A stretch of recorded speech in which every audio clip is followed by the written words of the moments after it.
Good morning, students. So our next topic is frame of reference. पीछे हमने जो पढ़ा है वो पढ़ा है काइनेमेटिक्स, मैकेनिक्स के टाइप और rest and motion, types of motion. वो टाइप्स ऑफ मोशन थे on the basis of path के बेसिस पे. स्ट्रेट लाइन चल रहा है तो उसको बोलते थे हम लीनियर, रेक्टिलीनियर, और बॉडी चली ट्रांसलेशन, और सर्कुलर और rotational motion, oscillatory and vibratory motion. Concept of point mass पढ़ा हमने. अब नेक्स्ट आता है फ्रेम ऑफ रेफरेंस. देखो फ्रेम ऑफ रेफरेंस क्या होता है. ये हमने स्टार्टिंग जब रेस्ट और मोशन पढ़ा तक बताया था कि रेस्ट और मोशन दोनों रिलेटिव टर्म होती है. मतलब रेस्ट किस चीज़ को हम करते डिफाइन, तो कैसे करते डिफाइन, हम उसके आसपास की जो चीज़ें उसके रेस्पेक्ट में. ऐसे ही हम मोशन, अगर कोई ऑब्जेक्ट पोजीशन चेंज करता है अपने आसपास की जो चीज़ें उनके रेस्पेक्ट में, तो उसको बोलते थे हम मोशन में है. अब फ्रेम ऑफ रेफरेंस क्या होता है. जैसे हम इसके लिए हमारे पास टोटल 6 डायरेक्शन होती है. जैसे या तो कोई चीज़ ऊपर जा रही होगी या नीचे की तरफ जा रही होगी, या राइट लेफ्ट, या फिर इस साइड आगे या पीछे की साइड. तो 6 डायरेक्शन होती है. तो उन 6 डायरेक्शन को हम 3 में वो कर लेते हैं कन्वर्ट. x माइनस एक्स जो हमारे कोऑर्डिनेट होते हैं ऐसे, x इधर x मान लेते, इधर क्या मानते हैं माइनस एक्स, ऊपर प्लस वाई, नीचे माइनस वाई, और एक बाहर की तरफ आएगा प्लस जेड और अंदर तरफ आएगा माइनस जेड. तो अब जैसे मैं किसी चीज़ के अगर बताता हूँ पोजीशन, जैसे ये बोर्ड है इसके बताता हूँ पोजीशन, तो मैं बताऊँगा इस रूम के रेस्पेक्ट में कि रूम के रेस्पेक्ट में बोर्ड मोशन में है, रेस्ट में है. अब हम ये मान लेते हैं, तो हमारे लिए भी ये फ्रेम ऑफ रेफरेंस है. ये जैसे एग्जांपल पहले भी दिया था, वो ट्रेन वाल्व की ट्रेन के अंदर 2 पैसेंजर हैं और एक पैसेंजर बाहर खड़ा है. तो वो दोनों आपस में आमने सामने बैठे हैं. तो पहले के रेस्पेक्ट में दूसरा एट रेस्ट है, दूसरे के रेस्पेक्ट में पहला भी एट रेस्ट है. लेकिन तीसरे के जो बाहर जो खड़ा है कंपार्टमेंट के बाहर, ट्रेन मूव कर रही है, उसके रेस्पेक्ट में वो दोनों क्या है मोशन में. तो ट्रेन एक फ्रेम ऑफ रेफरेंस हो गया. दूसरा बाहर जो खड़ा है उसके लिए फ्रेम ऑफ रेफरेंस क्या है, उसके लिए फ्रेम ऑफ रेफरेंस अर्थ है. तो अर्थ के केस, अर्थ को मान के फ्रेम, यानी अर्थ को रेफर करके वो क्या बताता है कि वो मोशन में है. और वो किसको वो करे थे रेफर, वो ट्रेन को करे थे रेफर कि ट्रेन के रेफरेंस में दोनों क्या है एट रेस्ट है. तो ये होता है फ्रेम ऑफ रेफरेंस. अब फ्रेम ऑफ रेफरेंस में कितनी चीज़ें होती है, तो मैंने बताया जब जैसे अभी कि 3 उसमें एक्सिस होते हैं, जो ये बोलते हैं हम एक्स वाई जेड, ये तीनों एक्सिस होते हैं. एक्सिस. अब इसमें ये जरूरी नहीं है कि एक्स हम यही लें, ये भी ले सकते हैं हम एक्स, जेड यही ले, ये जरूर नहीं है कि जेड हम, मतलब एक्स वाई जेड कोई भी हम ले सकते हैं. इधर वाई भी ले सकते हैं, एक्स भी ले सकते हैं, जेड भी ले सकते हैं. ऐसे ही इधर एक्स भी ले सकते हैं, वाई और जेड, बाहर की तरफ भी एक्स वाई जेड कुछ भी हम ले सकते हैं. लेकिन जो एक कंडीशन है वो मस्ट फॉलो होनी चाहिए.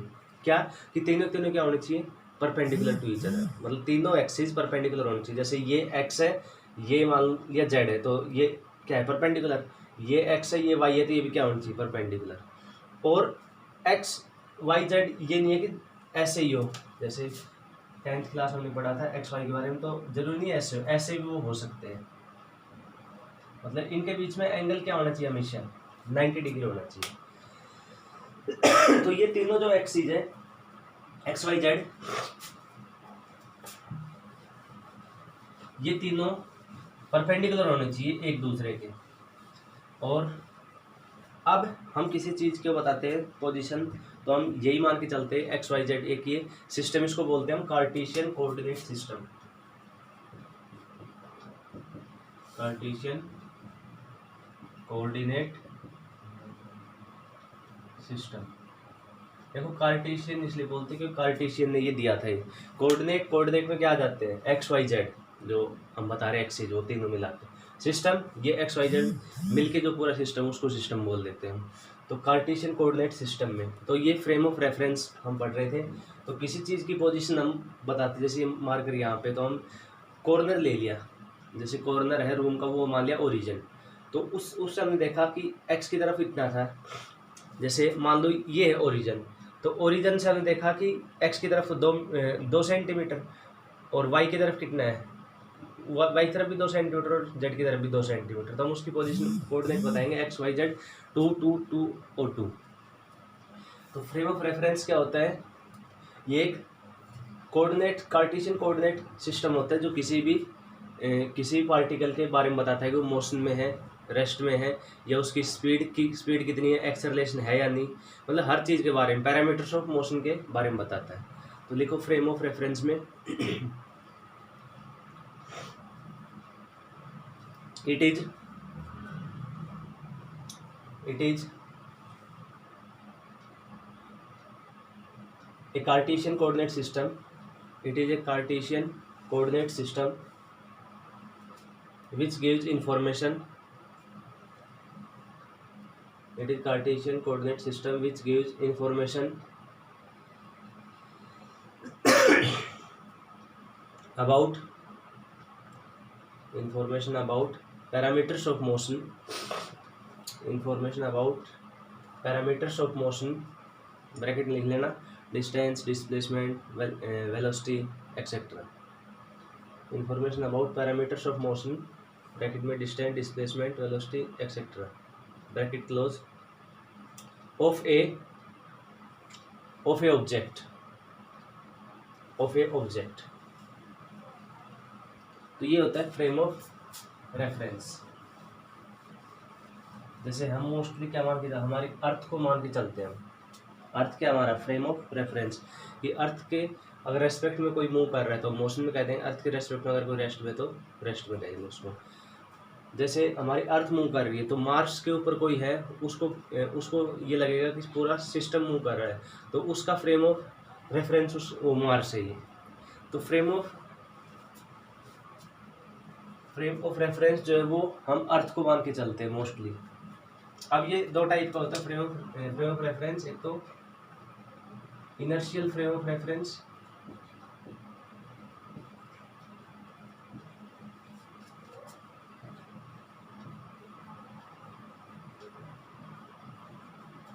और दूसरा non inertial frame of reference.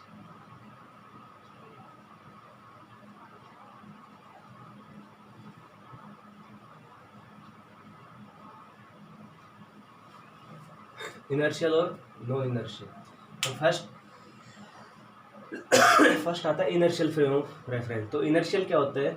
जैसे हमारी अर्थ है, ये मूव कर रही है, तो ये मूव कर रही है अर्थ, तो ये यूनिफॉर्म स्पीड से मूव कर रही है, तो इस फ्रेम को हम क्या कहेंगे? Inertial frame of reference. मतलब ऐसा फ्रेम ऑफ रेफरेंस जो या तो उसकी स्पीड वो जीरो, या कि वो यूनिफॉर्म स्पीड से मूव कर। मतलब कहने का मतलब ये है कि एक्सेलरेशन उसका क्या होना चाहिए? जीरो होना चाहिए, मतलब एक्सेलरेशन उसमें नहीं होना चाहिए। जैसे हमारी अर्थ है, उसमें कोई एक्सेलरेशन नहीं है, उसकी स्पीड कांस्टेंट है, कांस्टेंट स्पीड से मूव कर रही है, तो उसको क्या कहेंगे हम?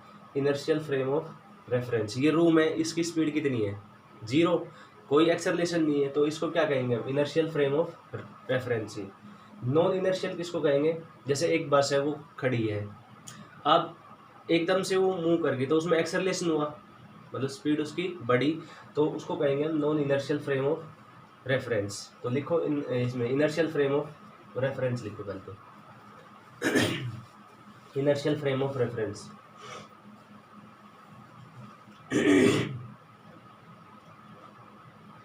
The frame of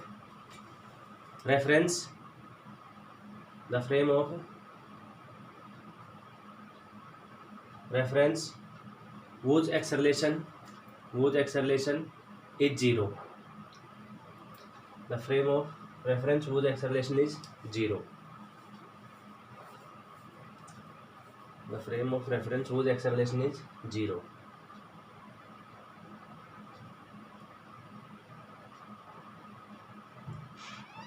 Example motion of earth. Example हो जाएगा मोशन ऑफ अर्थ। दूसरा है non inertial frame of reference. तो नॉन इनर्शियल में लिखो द फ्रेम ऑफ रेफरेंस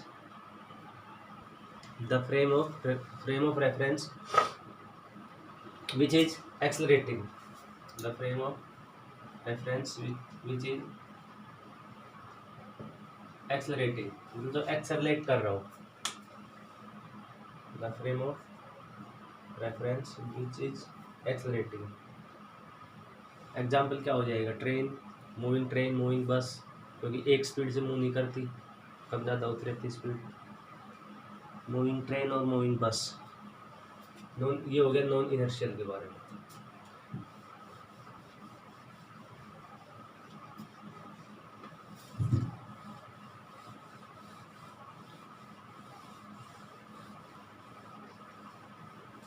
अब इनको हम क्यों पढ़ते हैं, इनर्शियल और नॉन इनर्शियल को।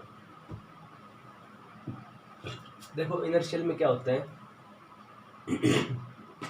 इनर्शियल में जो भी हम वो करते हैं कैलकुलेशन, जो भी कैलकुलेशन करते हैं वो कैलकुलेशन लॉज ऑफ मोशन, यानी जितने फॉर्मूले हमारे जैसे speed equal distance upon time, v is equal to u plus a t, जितनी भी इक्वेशन है सारी की सारी वो इनर्शियल फ्रेम के लिए यूज होती है। मतलब इनर्शियल फ्रेम के ऊपर उसको अप्लाई करते हैं तो वो उस पर फिट बैठती है, लेकिन नॉन इनर्शियल पे नहीं बैठती। एग्जाम्पल देखो इसका, जैसे ये एक फ्रेम ऑफ रेफरेंस हो गया, जैसे ये एक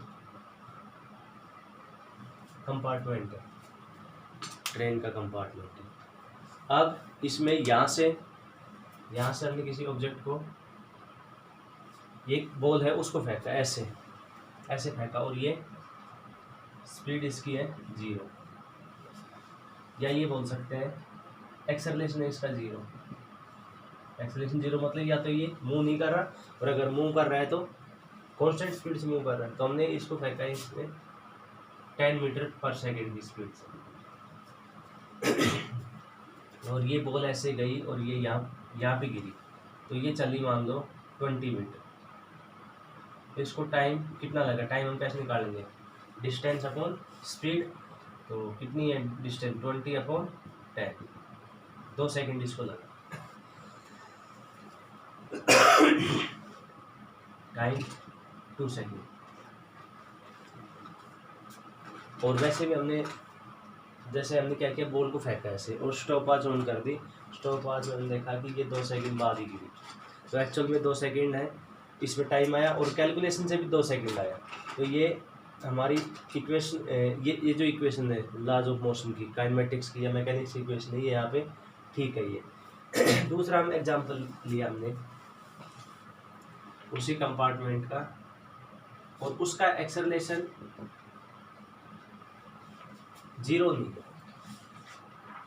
नॉन जीरो एक्सेलरेशन। अब उसमें हमने, या ये मान के चलते हैं हम कि जैसे हमने बॉल को फेंका वो 10 मीटर पर सेकंड की स्पीड से,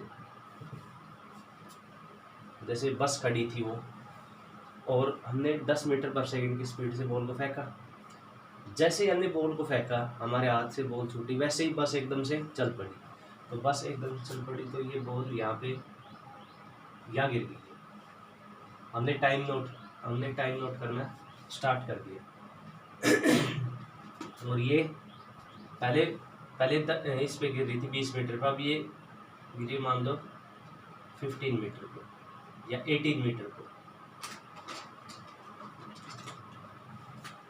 क्यों गिरी 18 मीटर? क्योंकि बस एकदम से चली तो एक्शन के अगेंस्ट रिएक्शन फोर्स लगेगा, तो पहले वो गिर गई 18 मीटर।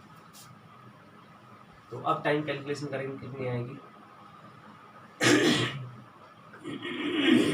18/10, 1.8 सेकेंड। लेकिन स्टॉप वॉच में हमने देखा कि वो 2 सेकेंड में गिरती नीचे। तो इसका मतलब ये हो गया कि जो हम कैलकुलेशन कर रहे हैं ये फॉर्मूला गलत है। ये फॉर्मूला नहीं गलत, ये फॉर्मूला इसके ऊपर अप्लाई नहीं होगा, क्योंकि ये फ्रेम कौन सा है, नॉन इनर्शियल कैसे? क्योंकि ये स्टार्टिंग में स्पीड थी 0, फिर उसके बाद एकदम से बस चल पड़ी तो उसमें एक्सेलरेशन हुआ। तीसरा एग्जाम्पल हो, वही बस है, ये मूव कर रही थी, तो इसमें हमने कांस्टेंट स्पीड से मूव कर रही थी, कुछ इसकी होगी स्पीड, कांस्टेंट स्पीड से मूव कर रही थी। तो हमने बॉल को फेंका,